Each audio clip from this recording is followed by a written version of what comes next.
para pejuang CPNS, khususnya bagi teman-teman yang saat ini sedang menunggu proses pengumuman hasil seleksi dan juga sedang persiapan untuk proses pemberkasan. Pada video kali ini saya akan berbagi informasi tentang petunjuk pengisian DRH dan sanggah hasil SKB. Silakan teman-teman simak, karena pemberkasan atau usul penetapan NIP untuk CPNS formasi tahun 2019 berbeda dengan tahun-tahun sebelumnya, yaitu melalui sistem digital atau online.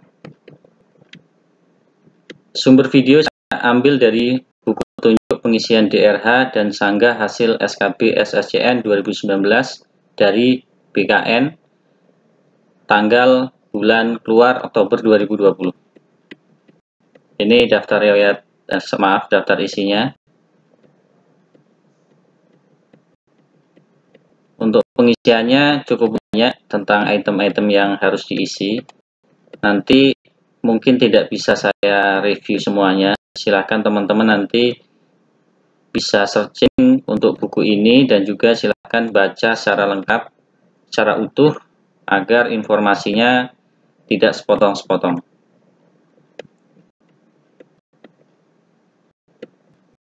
Untuk pengisiannya, petunjuknya, untuk yang pertama teman-teman harus lakukan yaitu harus masuk ke akun SSCN teman-teman dengan login, dengan nick dan juga password yang teman-teman telah pakai untuk registrasi di awal.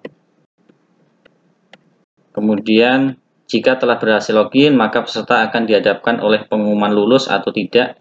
Jika lulus, maka akan muncul drop-down list untuk memilih apakah peserta ingin melanjutkan pengisian DRH dan pemberkasan atau mengundurkan diri.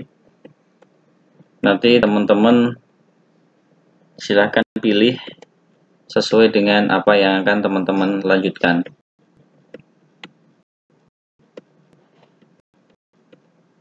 Kita fokus pada pengisiannya saja. Kalau pengunduran diri kita nggak usah bahas di sini.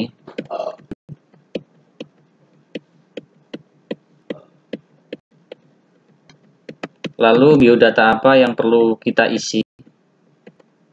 Nah, peserta lulus seleksi dan melanjutkan ke pemberkasan. Jika peserta memilih ya, maka akan muncul tombol pengisian DRH. Nah, silakan nanti teman-teman klik untuk mengisi DRH. Langkah pertama adalah pengisian data perorangan yang berisi biodata calon PNS. Pastinya tentang data-data pribadi berkaitan dengan identitas pribadi. Ini ada nama, nick, alamat. Silakan teman-teman isi lengkap. Kalau bingung, silakan teman-teman berbagi informasi dengan peserta lain atau teman-teman yang lain. Kemudian ada juga kolom tentang hobi. Silakan teman-teman isi hobinya apa. Ini seperti contoh. Ada juga tentang ciri khusus seperti bentuk mata, warna kulit, ciri khas, cacat tubuh. Kemudian ada pengisian. Langkah kedua adalah pengisian pendidikan. Pada kolom ini peserta dapat mengisi riwayat pendidikan dan riwayat kursus. Pendidikan yang digunakan saat melamar formasi jabatan telah otomatis muncul, tetapi dapat diubah untuk dilengkapi kolom-kolom yang masih kosong. Pada registrasi awal kita sudah mengisi kolom pendidikan terakhir atau pendidikan yang digunakan untuk pendaftar. Silakan teman-teman nanti lihat lagi, jika perlu ada yang dirubah dan masih bisa dirubah, silakan diubah. Jika tidak, maka memang data itu sudah masuk dan fix untuk tidak bisa diubah.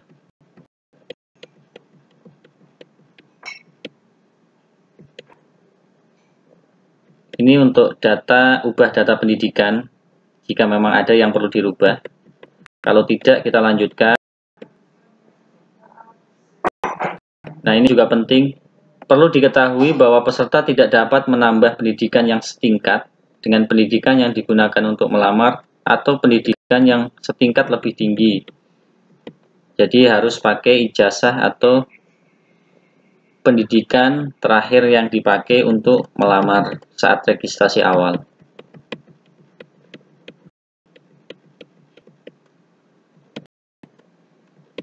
Kemudian untuk riwayat pendidikan ini tentang SLTA, sepertinya harus diisi dari SD, SLTA, SMP.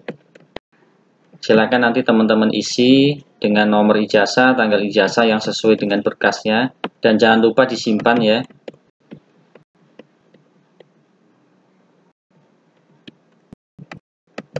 Kemudian ada juga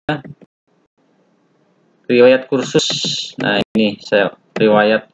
Selanjutnya adalah pengisian riwayat kursus. Jika pernah mengikuti kursus, silahkan isi data-datanya sesuai dengan sertifikat yang teman-teman miliki.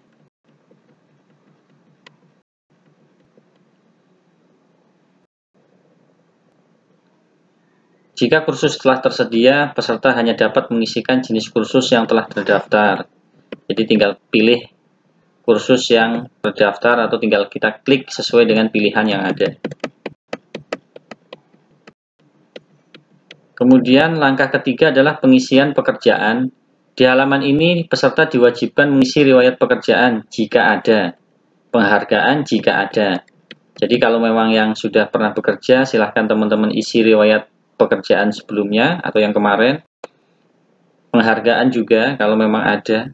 Namun kalau yang memang tidak ada, contoh bagi teman-teman yang baru lulus, ya pastinya tidak memiliki pengalaman atau riwayat pekerjaan sebelumnya, maka sepertinya tidak wajib.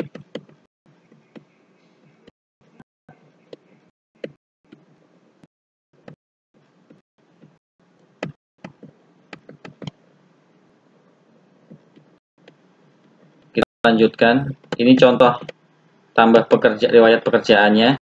Instansi pemerintah, misalkan kerja di mana, jadi apa, jabatannya apa, TMT-nya kapan, selesainya kapan, silahkan teman-teman isi, termasuk gaji pokok juga teman-teman isi.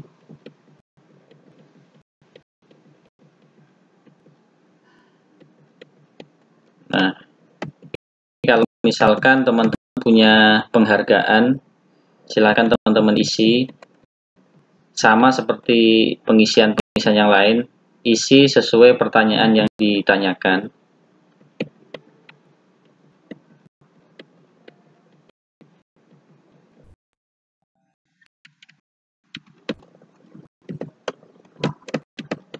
Untuk data-data yang harus diisi, teman-teman wajib isi lengkap, jangan sampai ada data salah. Berikutnya adalah langkah 4, pengisian data keluarga. Untuk yang sudah menikah, istri dan suami dimasukkan, anak juga kalau sudah mempunyai. Kemudian data orang tua, saudara kandung, bapak ibu mertua, silakan sesuai dengan format yang tersedia.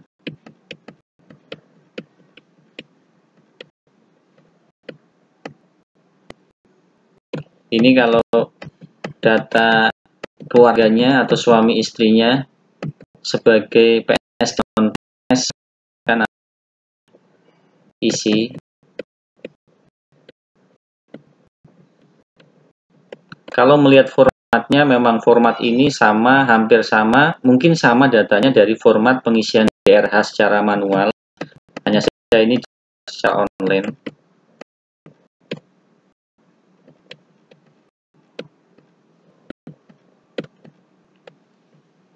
Mungkin ini yang bisa saya sampaikan, tidak dapat saya review semuanya.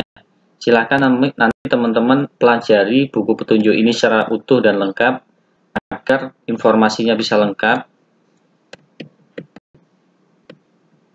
Untuk video tentang prosedur atau alur menyanggah hasil SKB ada di video saya sebelumnya, silahkan teman-teman bisa.